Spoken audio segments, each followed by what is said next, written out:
Okay, so um, I decided to take on a project, right? And it came twofold to me, right? It came to me over the holidays. I've been um, I've been on a trip with some family, and it then like today it like really hit home. Like I,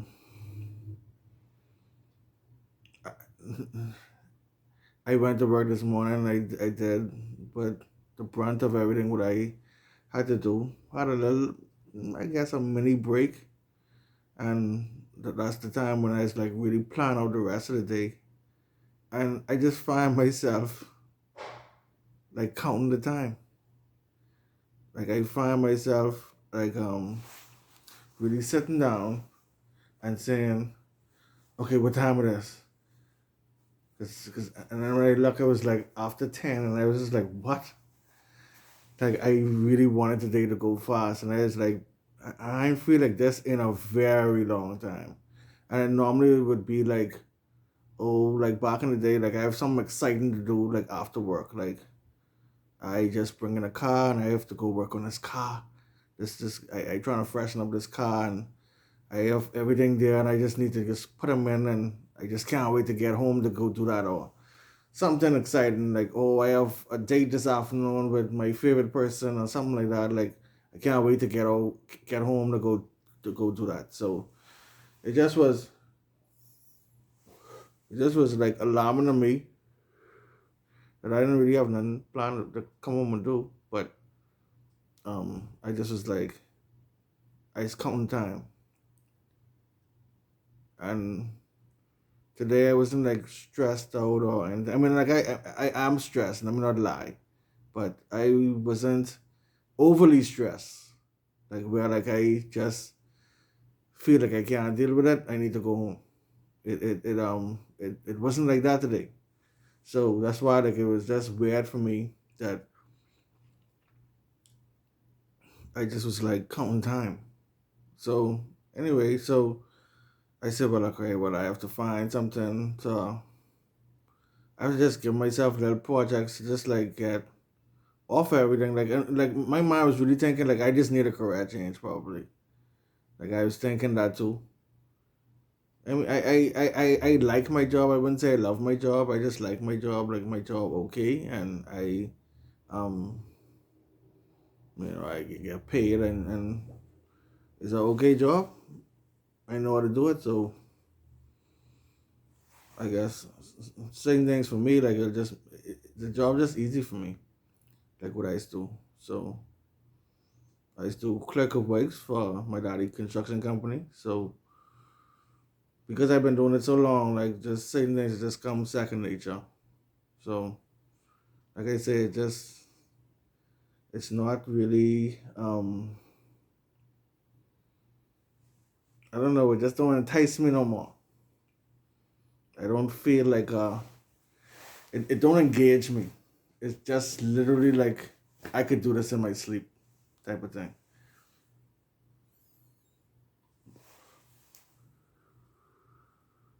So I was thinking about that, and then after that like I was thinking about what my sister in law told me when I was away, because I don't know, I can't remember how it started, but we was just talking about just different things in life, and I just say something to her, like something what I going through in my life, and she just was so amazed. Like I couldn't believe it. Like that was just like, hey, that's just a part of my life. And she just was like, what? You been through what? And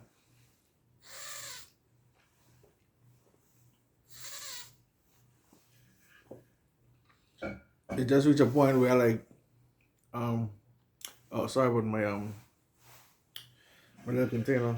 When I suck from it, it's make this noise, this weird noise. Um, sound like I suck on my teeth. Um,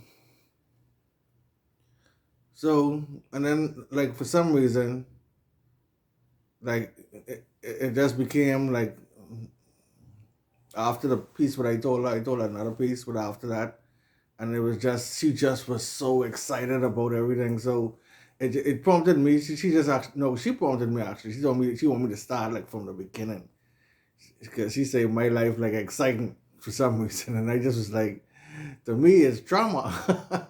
At least now I know it's drama. Then I just was going through it. I just was going through the flow.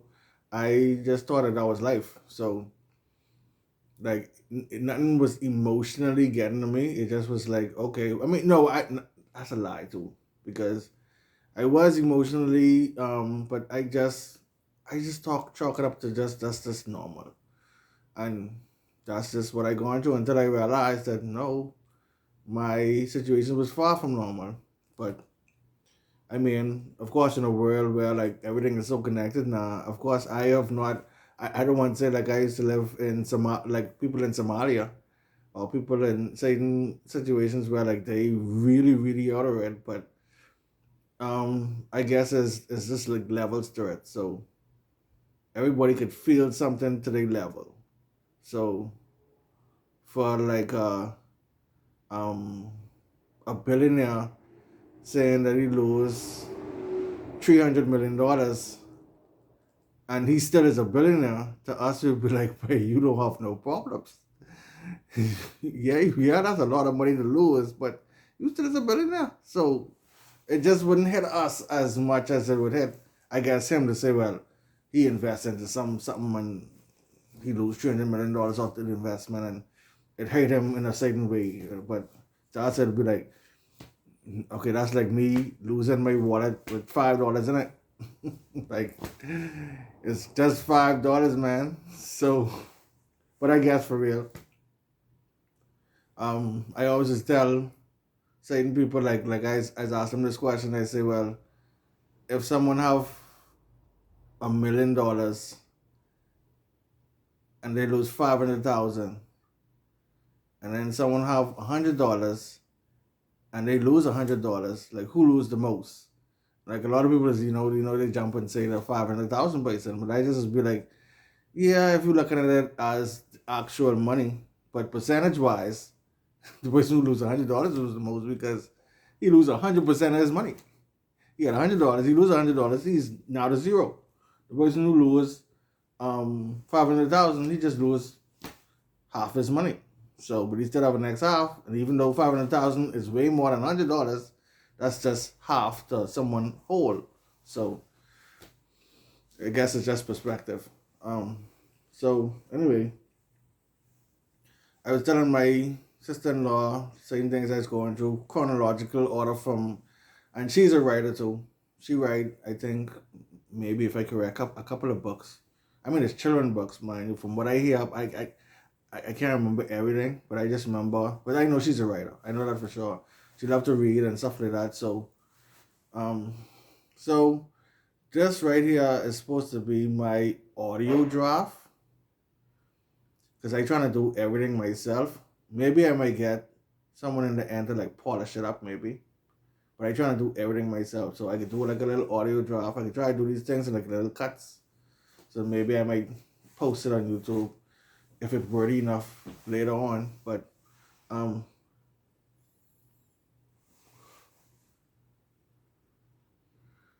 yeah. So that's what I plan on doing. Just doing some little audio drafts of what I going through, and then I'm gonna turn it into a memoir and try to see if I can get that published. Um, see where that goes from there. Like it's a bit twofold. Like what's the reason? Like people ask you what's the reason for you writing a memoir? It's twofold. It's sort of charitable and sort of selfish in the same time because the charitable side would be like I hope that whatever I say it'll help somebody who might be going through maybe similar situations or something stuff like that. And the selfish situation would be hopefully it'd be therapeutic for me while I doing this. Cause um well today is what January. Let me check the phone. Hold on. Today's the 14th. So January 14th, I would say like I recently stopped drinking alcohol. So like normally like and for real like alcohol never was a good thing, but in its defense and in my defense of using it at the time was sometimes the pain has been so much you just want to get rid of it right now. I know a lot of people say, well, yeah, when you drink the alcohol, the problem still could be there, and that's true. But sometimes you just feel like that pain right now is so hard that you just want to get over the pain right now. It's just like if you fall down, you get a gash on your leg. Like, I mean, right then and there, you in shock. The pain is saying you need medicine for right now. Of course, when you get the medicine and they clean up the wound and close it up and stuff like that, of course it's still there. It still is there.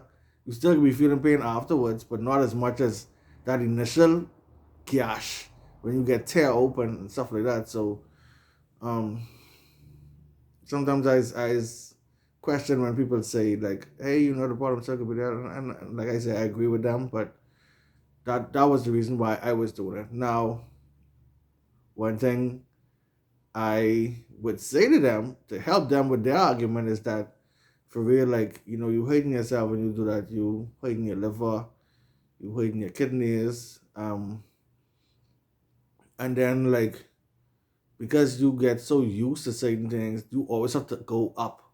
So if you used a certain percentage alcohol, if you used a beer with like 6%, 7% alcohol, you go want something stronger because after a while that's not gonna work anymore. And then you have to keep going stronger, keep going stronger, keep going stronger. And then next thing you know, like I mean, you could be just downright just killing yourself because you could be but 100 proof and you still drinking to try and numb a certain feeling and you just have to keep drinking harder and harder, which destroys your body like drastically. So I would more tell them that they should have started with that one. So anyway, like I say, I stopped drinking from like well, my wife actually she put a little spoke in my wheel because I was saying like, wait, I ain't drink from since last year because I mean even though it's January, right? I still could say like I ain't drink since last year because that's the last time I could remember.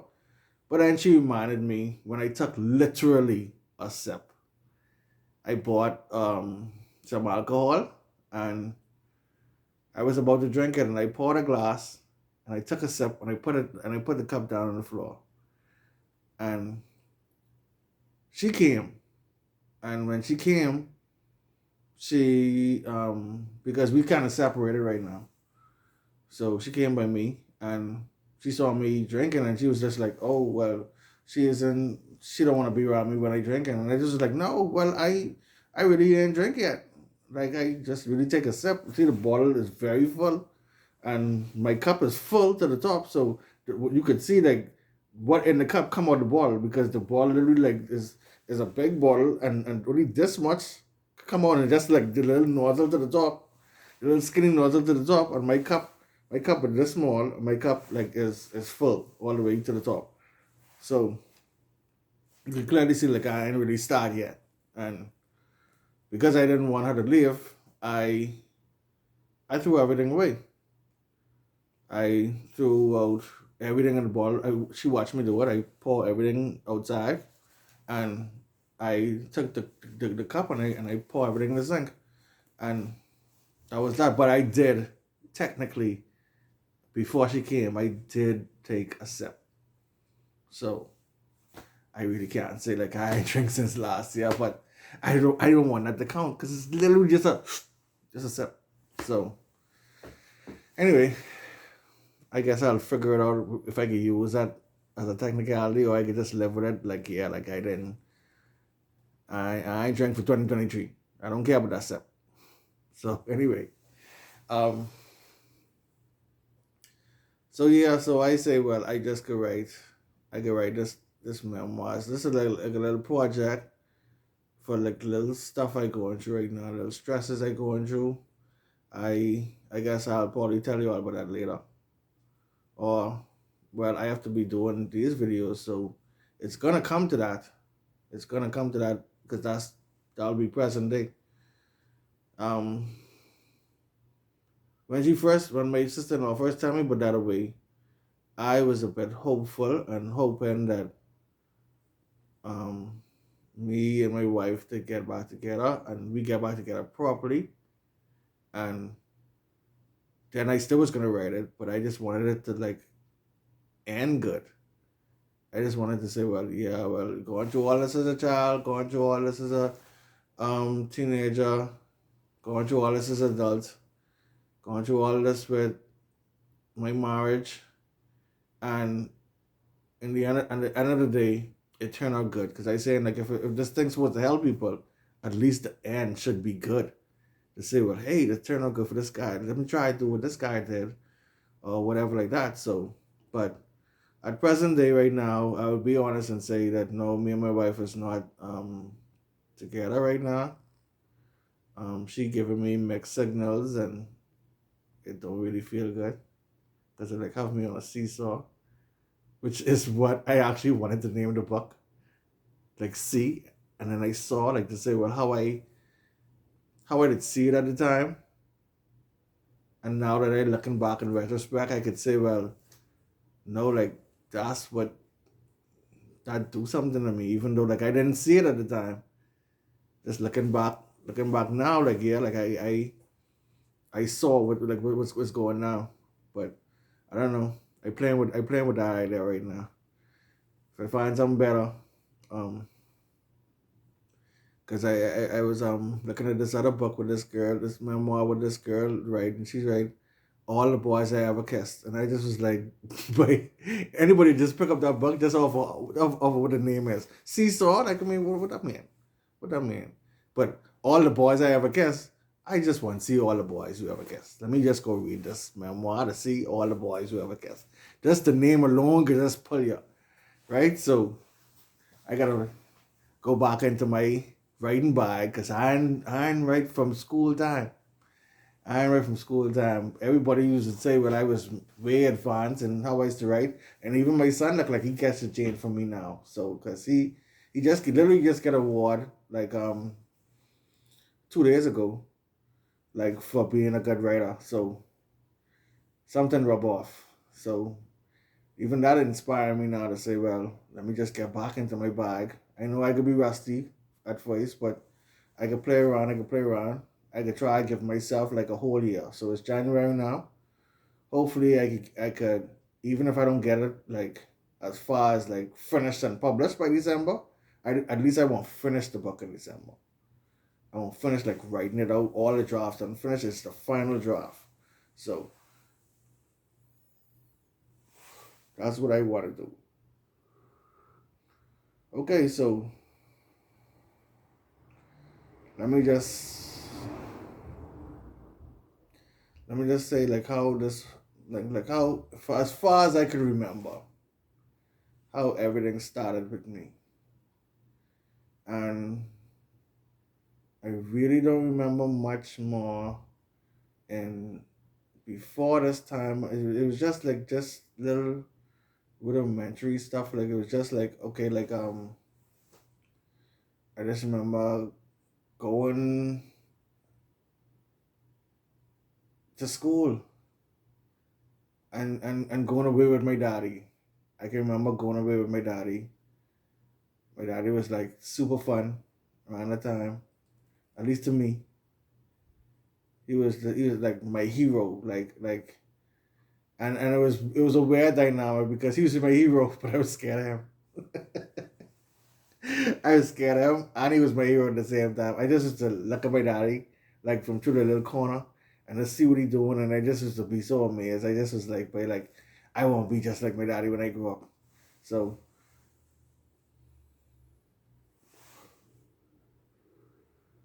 but I can't remember much before that. Sometimes, like, it is take like sometimes you're talking to certain people and then they say like a story and they'll be like, oh yeah, I remember I going through something similar. And then like, when you think about the time, then maybe one of these days I talk to someone and they bring up something but remind me of something that happened before. That's what I'm gonna say. But to be honest with you, this and I don't know. I don't know if this story ended up just wiping off everything but before because is I don't know. This story just reminded me of the first time I ever feel like loved by my parents, like just like loved. Like I remember that's what I can remember before that. We used to live like on a place like on the hill, and we was the last house on this hill. Like behind us was mountain, so people used to come to our yard to go to the mountain, and that's what I remember. I just used to be like, why are these people come to our yard? And they just be like, oh, they going on the mountain. And I remember one day, my daddy took me, not really up the mountain, but he took me. It was to a well, but it was like good distance up, like behind our house. And I just was like, oh, like there's so much little stuff like behind her, and I was seeing little camps of people, and I didn't even know nobody left behind us, but apparently people did, and that was my time going with my daddy because it was literally a gate to come in our fence, and then there was a gate right in the back of our fence which leads to the mountain, and that's how it was. We used to have chickens in our yard. I remember that. So my little pets at the time was like little was chickens, which wasn't really true because I used to think that they was my pets and my friends, but they really wasn't because I remember the first time. I remember the one of my chickens had chicks, and I was just, oh my god, look at these cute little chicks, and I go on and pick up one, and boy, that mommy didn't like that. I see the mommy riding up her feathers, and I didn't know what was going on. All I know is I walk in to carry this little chicken inside. This is the one I catch. So all I feel is this big peck on my back. Like my back is now bleeding. I looking around and this chicken is going crazy because I have a chick in my hand. And I didn't know what was going on. So I really just threw the chick up in the air. I don't know what happened. And I just burst off running inside the house. And that was my little thing. And then like I used to just come outside and peep up on the chicks. After that I learned my lesson.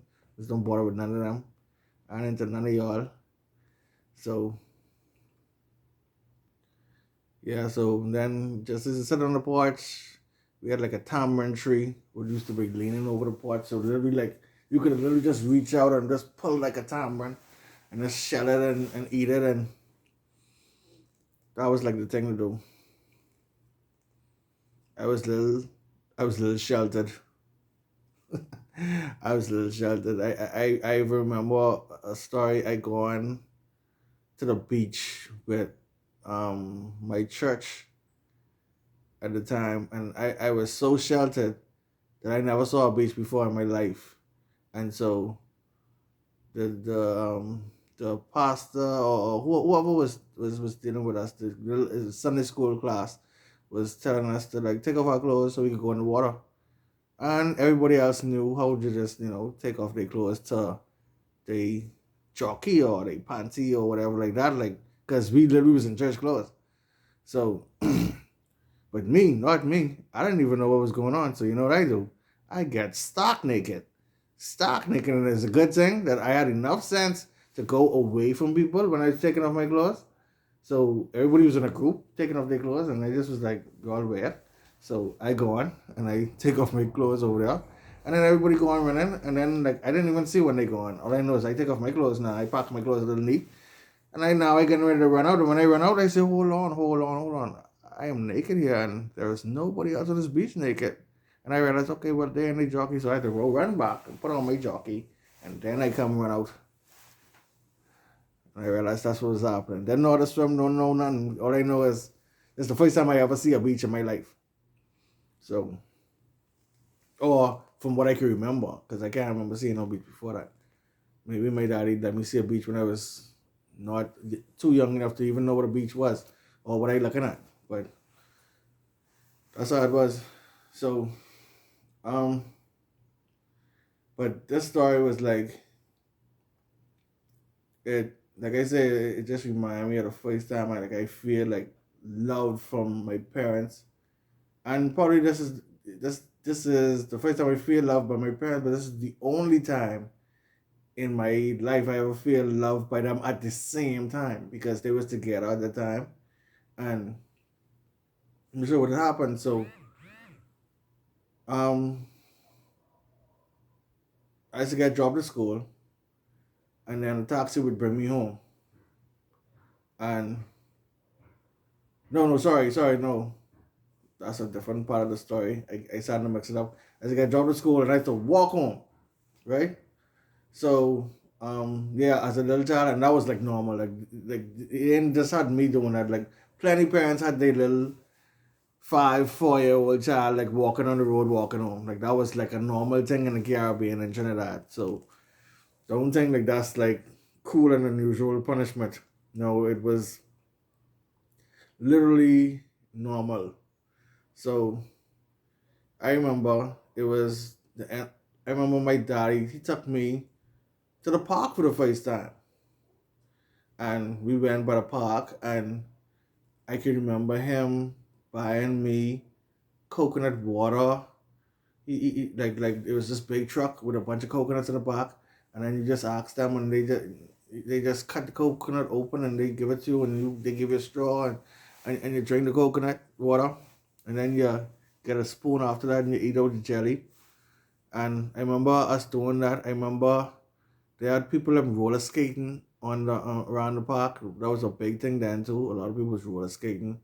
I didn't have no roller skates, but I ended up finding some friends there that same day. Not friend, they wasn't my friend. Like I just meet them, and they just was cool.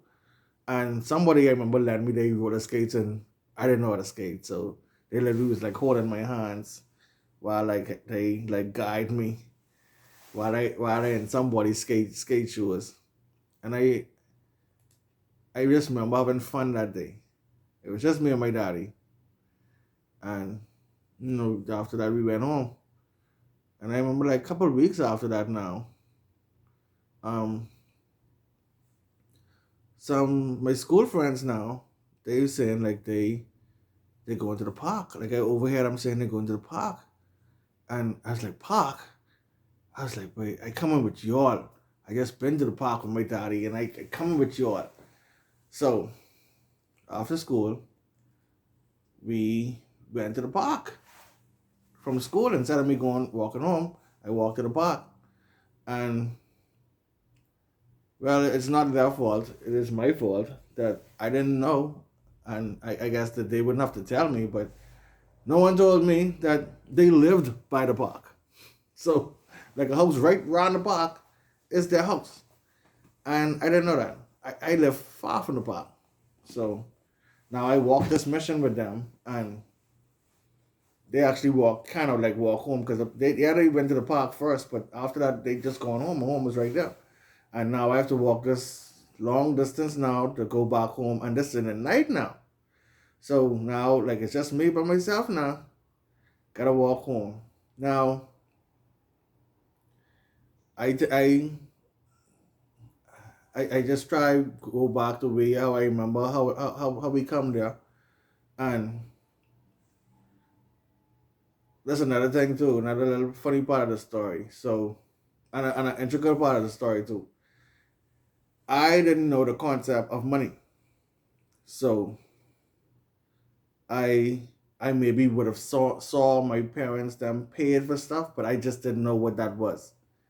I know that they give them something and they get something, but I never had to deal with money, so I didn't know what money was. All I know is that they ask people for stuff and they used to get it. I didn't know all that handing over stuff. I didn't know what that was. So I remember walking home now, passing a Kentucky. I said, "Oh yeah, they get that chicken, what I like, cause I did. I just love Kentucky growing up. Love Kentucky." So I decided to say, "Well, let me go do what I see my daddy numbers do." So I walked over.